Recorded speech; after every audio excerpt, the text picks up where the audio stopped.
Welcome back. ఈ వీడియోలో boot cut Balaraju movie review చూద్దాం. ఇది ఆహాలో ఉంది.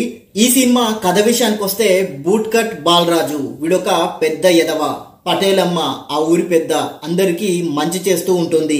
పటేలమ్మ కూతురు మహాలక్ష్మి బాలరాజు చిన్నప్పటి నుంచి బెస్ట్ ఫ్రెండ్స్. తర్వాత వీళ్ళిద్దరూ లవ్ చేసుకుంటారు. బాలరాజు మహాలక్ష్మి ప్రేమ కథ సక్సెస్ అయిందా లేదా, అసలు బాలరాజు సర్పంచ్ గా ఎందుకు పోటీ చేస్తాడు, బాలరాజు పటేలమ్మపై సర్పంచ్ గా గెలిచాడా లేదా అనేదే ఈ సినిమా మెయిన్ స్టోరీ.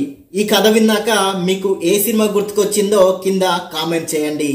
ఇక ప్లస్ పాయింట్స్ విషయానికి వస్తే హీరో సోహెల్ యాక్టింగ్ బాగుంది. ముఖ్యంగా comedy scenes and emotional scenes లో తన యాక్టింగ్ తో ఆకట్టుకున్నాడు. హీరోయిన్ యాక్టింగ్ బాగుంది అండ్ స్క్రీన్ పై అందంగా కనిపించింది. కొన్ని కామెడీ సీన్స్ బాగున్నాయి. సినిమాటోగ్రఫీ బాగుంది.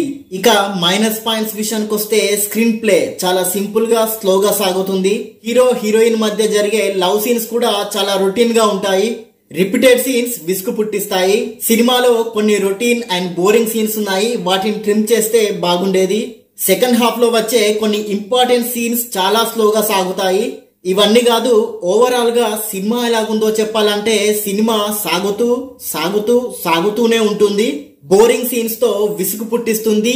ఈ సినిమాని స్కిప్ చేయడం బెటర్. ఖాళీగా ఉన్నారంటే ఒకసారి ట్రై చేయొచ్చు. ఈ సినిమాకి నేను ఇచ్చే రేటింగ్ 5 కి 2 star rating. And thank you for watching. Please subscribe చతుర్య TV.